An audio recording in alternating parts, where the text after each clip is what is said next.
Avis bien prêté, faut-il investir sur bien prêté? Dans cette vidéo, je vous montrerai qu'il y a des liens extrêmement étroits entre les plus gros emprunteurs sur bien prêté et Monsieur Martin, PDG de bien prêté. Et que prêter sur bien prêté, c'est parfois prêter à l'aveuglette en n'ayant parfois quasiment aucune information sur la situation financière de l'entreprise. Beaucoup de projets offrent des garanties faibles avec peu de protection pour l'emprunteur. Cependant, il y a sans doute de bons projets sur bien prêté. Je vous donnerai des règles simples pour éviter d'investir dans les pires projets et je vous donnerai également mon avis sur le robot investisseur. Je tiens à préciser que jusqu'ici, aucun investisseur n'a perdu d'argent en investissant sur bien prêté, alors que cette plateforme offre des rendements élevés. Bonjour les amis, aujourd'hui je vous présente la plateforme bien prêté, car plusieurs abonnés m'ont parlé de cette plateforme. Donc je vais vous donner mon analyse détaillée de cette plateforme et en fin de vidéo, je vous donne même des conseils sur la façon de choisir les prêts sur bien prêté afin de limiter les risques de perte. J'ai actuellement un peu plus de 600 € sur bien prêté que j'ai investi depuis août 2024. Au départ, je pensais faire une vidéo d'analyse de plateforme assez classique, mais en faisant mes recherches, j'ai découvert des choses qui me semblent inquiétantes. Mais avant de vous donner ces informations, il faut que je vous donne quelques informations générales sur la plateforme.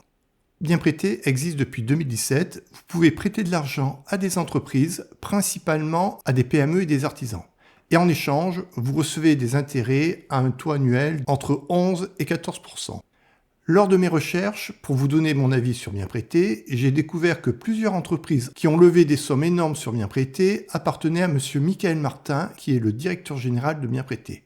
Et ces entreprises qui sont dans la sphère de Monsieur Martin représentaient une partie importante du montant total prêté par la plateforme.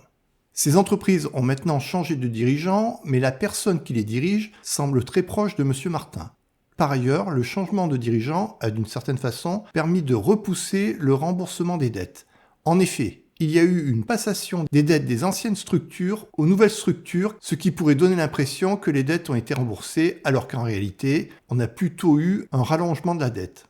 De plus, comme je vais le montrer, certaines de ces entreprises sont fortement endettées et pourtant bien notées par bien prêté. On pourrait se poser des questions sur de possibles conflits d'intérêts lorsque bien prêté doit noter les capacités financières d'entreprises qui autrefois ont appartenu à Monsieur Martin et qui encore maintenant sont dirigées par des proches de Monsieur Martin. Je vais vous expliquer tout cela en détail. Si vous êtes investisseur ou si vous envisagez d'investir sur bien prêté, il me semble très important de regarder ma vidéo. Je vous donnerai le nom d'entreprises pour lesquelles il me semble plus risqué d'investir chez bien prêté. Et en plus, vous allez le voir, je vous amène dans un jeu de pistes très amusant. Commençons par le début. Tout d'abord, sur son site internet, Bien Prêté vous informe que Bien Prêté est la marque commerciale de Uhlans. Et sur le site Paper Entreprise, qui permet d'obtenir des informations sur les entreprises, on peut voir que les dirigeants de Uhlans, donc de Bien Prêté, sont Monsieur Michael Martin et Madame Montodesi. Dans la suite de ma vidéo, je les appellerai par leur nom. Or, initialement, Monsieur Martin dirigeait également L&B France, comme on peut le voir ici. Et L&B France avait emprunté des sommes importantes sur bien prêté sous son nom commercial Promup. Plus tard, L&B France, dont le nom commercial est Promup, a remboursé ses dettes par un remboursement anticipé auprès des prêteurs de bien prêté, comme expliqué dans cet article de blog de bien prêté du 5 mai 2023. Il est écrit: notre emprunteur L&B France va procéder prochainement à des remboursements par anticipation de ses créances financières sur le secteur de l'Aquitaine, créances que nous refinancerons par sa filiale régionale Aquilodge. Dans cet article, Bien Prêté présente ces remboursements anticipés de façon très positive. Mais en fait, si on analyse les choses en détail, on pourrait plutôt trouver cela inquiétant. En effet, on peut considérer que le remboursement de ces dettes est plutôt un tour de passe-passe. Comme on peut le voir sur le site Paper Entreprise, Aquilodge est une filiale de L&B France. Donc on peut trouver étrange que L&B France rembourse des dettes pour immédiatement après renouveler ses dettes au travers de sa propre filiale. Et cela est d'autant plus étrange que pour ces remboursements anticipés, L&B France a payé 1% de pénalité. Et on peut d'autant plus se poser de questions que l'entreprise L&B France est déjà très endettée. Plus loin dans ma vidéo, je vous parlerai de la situation financière de cette entreprise. Et ce qui a été fait avec Aquilodge devrait se répéter avec les autres filiales, qui d'une certaine façon sont des déclinaisons régionales de L&B France. L&B France, qui je le rappelle, n'est autre que Promup. Donc, si on prend du recul, On peut se demander si on n'assiste pas à un saucissonnage des dettes autrefois détenues par Promup qui se renouvellent sur une multiplicité de filiales. Avec un remboursement des anciens prêteurs de Promup grâce aux nouveaux emprunts réalisés par les filiales qui gravitent autour de Promup. Cette situation ne me semble pas saine, on assiste à un rallongement de la dette tout en donnant l'illusion d'un remboursement anticipé. Donc à ce stade, on est en droit de se poser des questions sur la santé financière de LB France. Eh bien à ce niveau, aucun problème, si on en croit ce qu'a écrit Bienprêté. Comme vous pouvez le voir toujours dans le blog du 5 mai 2023, Bienprêté affirmé. En 2022, l'entreprise a réalisé un chiffre d'affaires de 6 millions d'euros. Pour 2023, elle cible un chiffre d'affaires à hauteur de 19 millions d'euros, actuellement en hausse de 29% à la même date 2022. Donc d'après Bienprêté, le chiffre d'affaires devrait passer de 6 à 19 millions d'euros, soit un chiffre d'affaires multiplié par 3,1 en seulement un an. On imagine donc que L&B Finance se porte merveilleusement bien.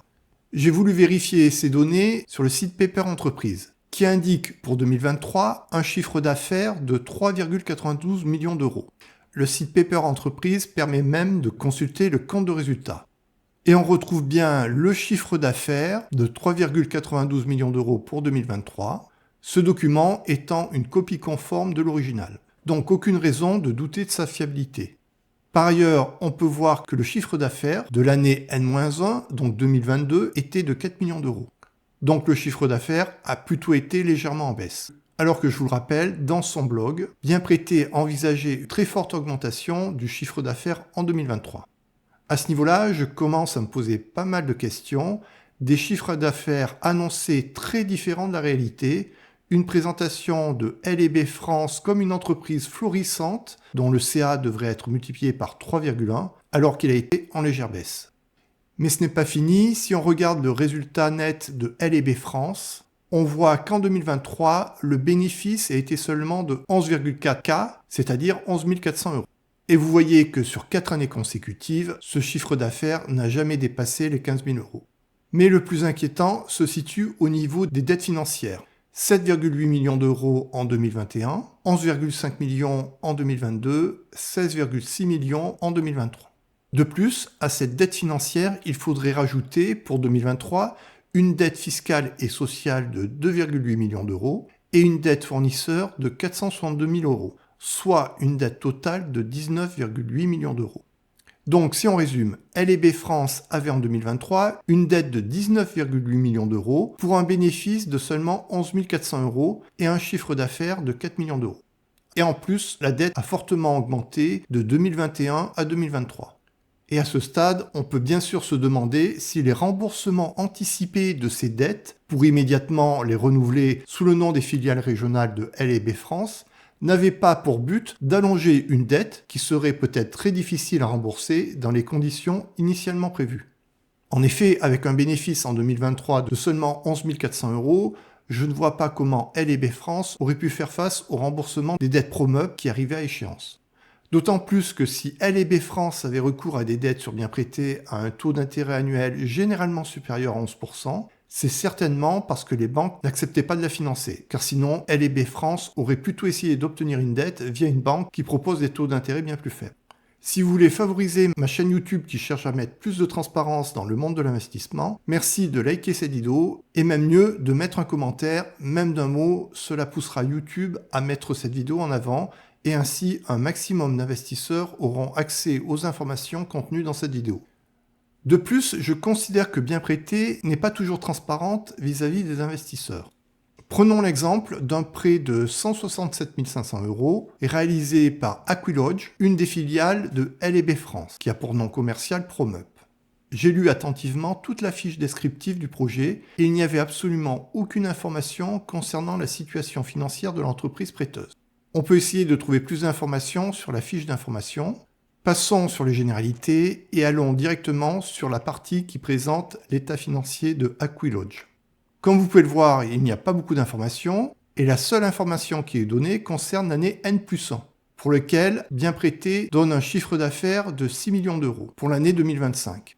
Je trouve que c'est quand même assez étonnant de donner un chiffre d'affaires pour l'année N+1, alors qu'au moment du financement du projet, on était fin 2024, et que par contre, on ne donne aucune information sur l'année 2023 ou l'année 2024. Et bien sûr, c'est la seule information qui est donnée, notamment aucune information sur la dette.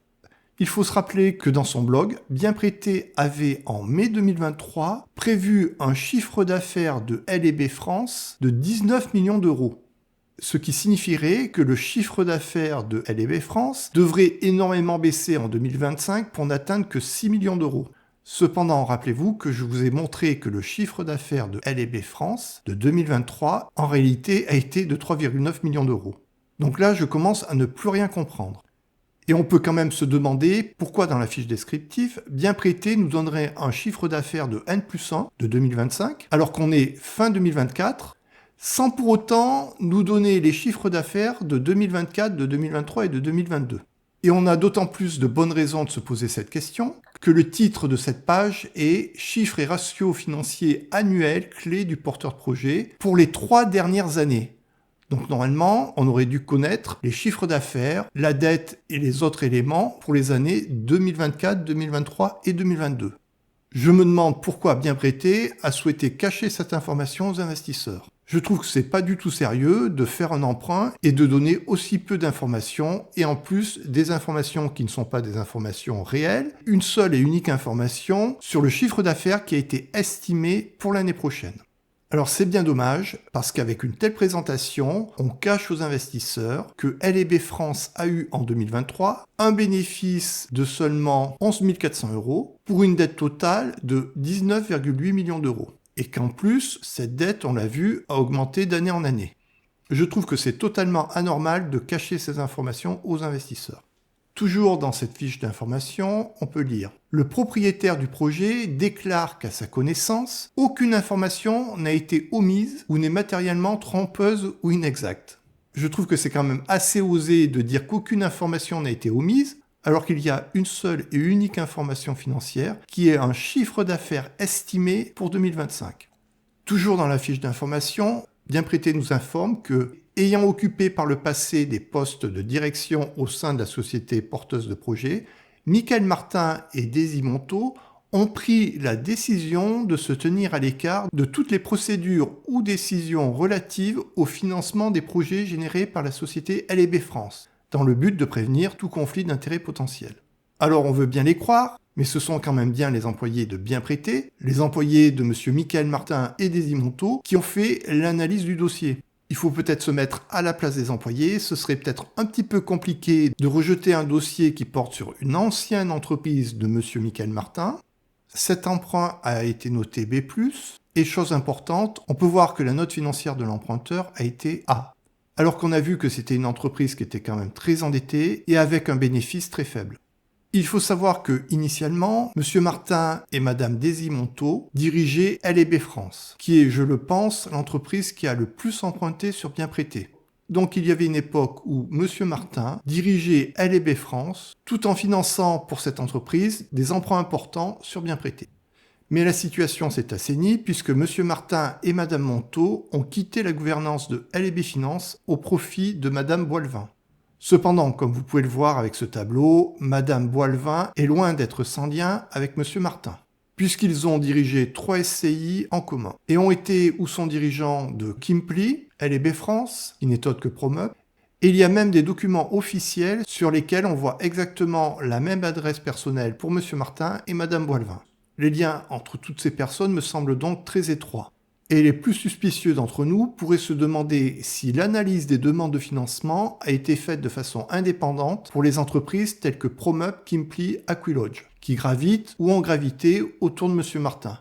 On peut d'autant plus se poser de questions, puisque comme on l'a vu, quand on a regardé la fiche d'investissement de Aquilodge, on n'avait quasiment aucune information financière. Et cependant, avec une très bonne note financière, quand bien même on a vu que L&B France est fortement endetté et avec un bénéfice très faible. Cependant, ceux qui connaissent la plateforme pourraient me répondre « Bruno, en fait, il n'y a pas de problème, car les prêts présentés par la plateforme Bienprêté sont garantis. » En effet, reprenons l'exemple du projet Aquilodge, qui dépend de Promup, il y a 3 garanties. Une caution solidaire, un nantissement de la créance et un ordre notarial irrévocable. On va essayer d'avoir plus d'informations sur la caution solidaire, donc je clique. Et en fait, on obtient uniquement la définition de la caution solidaire. La caution solidaire est une sûreté personnelle permettant d'apporter le patrimoine d'une personne en garantie d'un financement. Alors on voit ici d'une personne et bien sûr on se demande de quelle personne. Pour avoir la réponse, il faut descendre et on voit que la caution solidaire est apportée par la société L&B France. L&B France, qui on l'a vu, a eu un bénéfice qui de 2020 à 2023 n'a jamais dépassé les 15 000 euros et qui, en 2023, avait une dette financière de 16,6 millions d'euros. Je vous laisse juger par vous-même si ces éléments vous laissent envisager une garantie rassurante. Pour ma part, une telle garantie ne me rassure pas du tout. En soi, une caution solidaire est une garantie faible, et encore plus qu'elle repose sur une entreprise très fortement endettée, eu égard à son bénéfice. Ce n'est pas le cas pour tous les projets, mais pour ce projet, il y a également deux autres garanties. Un nantissement de la créance et un ordre notarial irrévocable. L'emprunt réalisé par Aquilodge a un montant de 167 500 euros qui correspond à 67 bons de commande clients.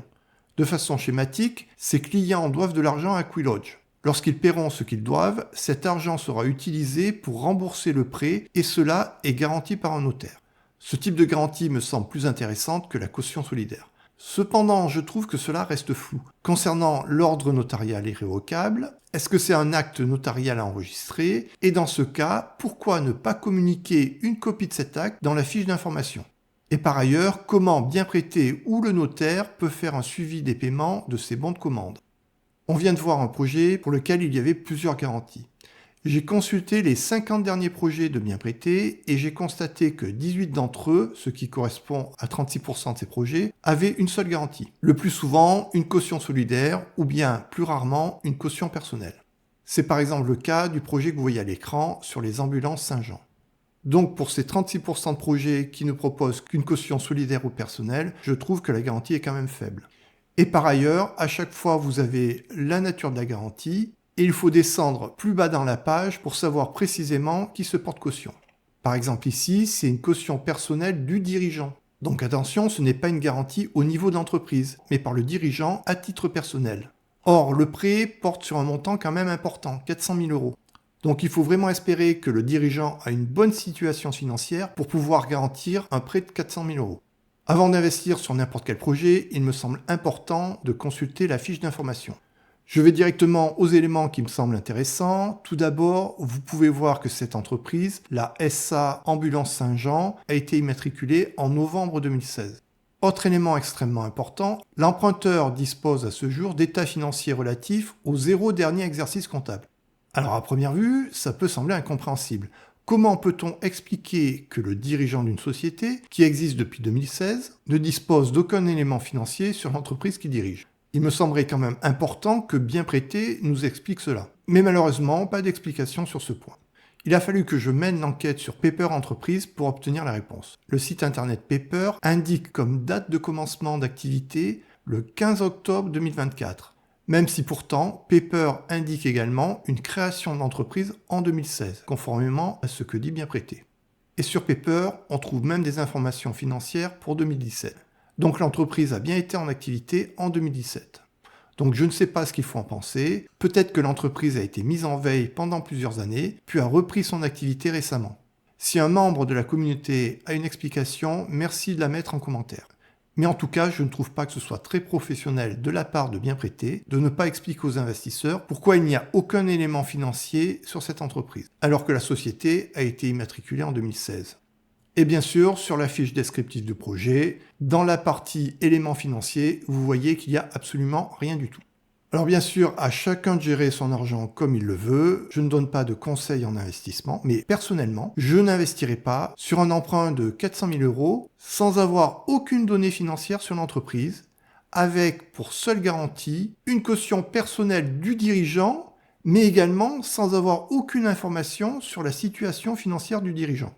Je pense qu'on a été nombreux à constater que même si on loue un logement quelques centaines d'euros, le propriétaire risque de nous demander une caution, mais quand il demande la caution, il demande des éléments financiers sur la personne qui se porte caution, ce qui est tout à fait normal.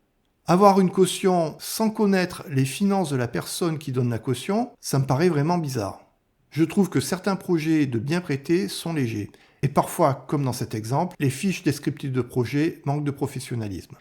Et je suis quand même très étonné que sur un tel dossier, on puisse donner une note A, pour un prêt de 400 000 € sans absolument aucun élément financier. Et avec une garantie qui peut paraître très faible, une caution personnelle du dirigeant. Cependant, à ce jour, aucun investisseur n'a perdu d'argent avec Bienprêté. Et d'ailleurs, Bienprêté affiche fièrement sur son site internet que la plateforme a un taux de défaut de 0%. Cependant, cela est à nuancer car plusieurs projets de Bienprêté n'ont pas été remboursés par les emprunteurs. On peut en particulier citer les projets de Fenêtre et Style, Technigym ou IMC 31. Les rendements offerts par Bienprêté sont élevés, donc il est loin d'être choquant qu'il puisse y avoir des problèmes de remboursement sur de tels types d'investissements. Je dirais même qu'au contraire, pour l'instant, le taux de défaut chez Bienprêté est faible, puisque jusqu'ici, aucun investisseur n'a perdu d'argent en investissant sur Bienprêté.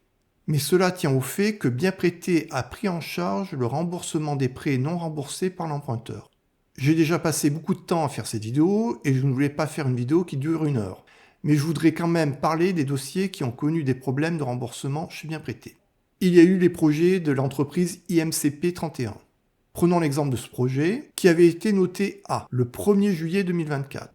Mais pourtant, cette société a eu une procédure de redressement judiciaire le 9 septembre 2024, avec publication au BODAC le 13 septembre 2024. Puis plus tard, le jugement a été converti en liquidation judiciaire le 14 novembre 2024, avec une date de cessation de paiement au 4 février 2024. Il faut savoir que Bienprêté a continué à prêter à l'entreprise IMCP 31 jusqu'au début août 2024. C'est-à-dire une quarantaine de jours avant son redressement judiciaire. Donc lorsque Bienprêté a comme argument publicitaire « analyse rigoureuse pour 0% de perte, peut-être faudrait-il qu'elle soit un peu plus modeste ». Au passage, notez que Bienprêté a l'agrément PSFP, prestataire de services de financement participatif, et est régulé par l'AMF. J'ai plusieurs fois vu en commentaire des personnes qui ne veulent pas investir sur des plateformes qui n'auraient pas cet agrément ou cette régulation. Cependant, quand je vois la très mauvaise qualité de certaines fiches descriptives d'emprunt de Bienprêté, ça me montre que j'ai bien raison de relativiser énormément l'agrément PSFP ou la régulation par l'AMF. Une autre entreprise, l'entreprise Technigym, n'a également pas remboursé ses prêts. Vous pouvez vous référer à cet article de blog qui a été publié le 12 décembre 2022. Et Technigym avait emprunté des sommes importantes sur Bienprêté, 1 112 184 €, qui ont été remboursés par Bienprêté, ce qui est un très beau geste commercial. Je ne peux pas m'empêcher de me poser une question. Comment Bienprêté a trouvé l'argent pour rembourser aussi bien le capital que les intérêts? Car plus d'1 100 000 €, c'est quand même une somme importante. D'autant plus que Bienprêté a eu un chiffre d'affaires de seulement 1,82 million d'euros et un résultat net d'exploitation de seulement 12 900 € pour l'année 2023. Dans ces conditions, je ne vois pas comment Uland, que vous connaissez sous son nom commercial Bienprêté, a pu rembourser les dettes de Technigym.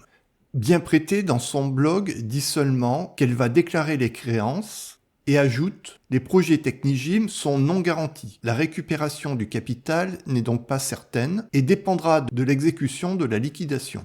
Le mandataire distribuera les fonds en fonction des rangs des différents créanciers. » Donc, si cela est tout en son honneur de Bienprêté de rembourser sur ses propres fonds des emprunts qui font défaut, on peut quand même se demander comment Bienprêté peut trouver des sommes aussi importantes. Je pense que vous aurez compris que j'ai un avis plutôt négatif sur Bienprêté. J'ai environ 600 € investis sur cette plateforme, mais je ne pense pas y investir plus. Mais si je continue à investir sur Bienprêté, j'éviterai les projets qui tournent autour de la galaxie LB France, c'est-à-dire liés à Promup ou Publicime. Comme vous le voyez, il y a maintenant une myriade de filiales qui gravitent autour de LB France. Et c'est un peu difficile de s'y retrouver. Donc je vous ai fait une liste des filiales de LB France sur lesquelles je n'investirai pas. Aquilodge, Azure Diffusion, Oh My Way, Omizy, Kazad, Mediabreds, Normandim, Publimarket, Publitech, Urbexia, SAS Imussen et SAS Lauréat. Je n'investirai pas sur ces projets car je trouve qu'ils conservent un lien trop étroit avec M. Martin, ce qui me laisse un doute sur l'objectivité de l'évaluation de la valeur de ces projets par Bienprêté. Mais bien sûr, c'est un avis personnel, je peux me tromper. C'est bien sûr à vous de choisir les plateformes et les projets sur lesquels vous souhaitez investir.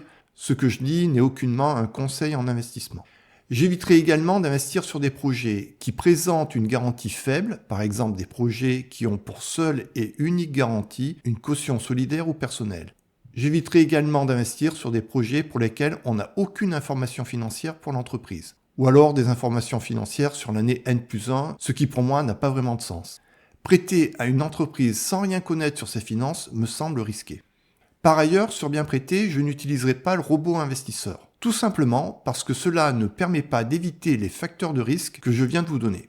Vous ne trouverez pas de lien de parrainage pour Bien Prêté en commentaire de cette vidéo, ni sur mon site internet.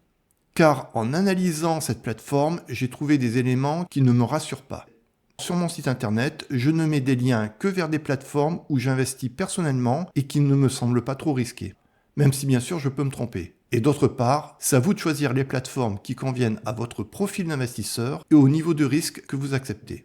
Je mets en commentaire de cette vidéo le lien vers votre site internet et vous trouverez sur ma chaîne YouTube des vidéos d'analyse de plus de 20 plateformes d'investissement.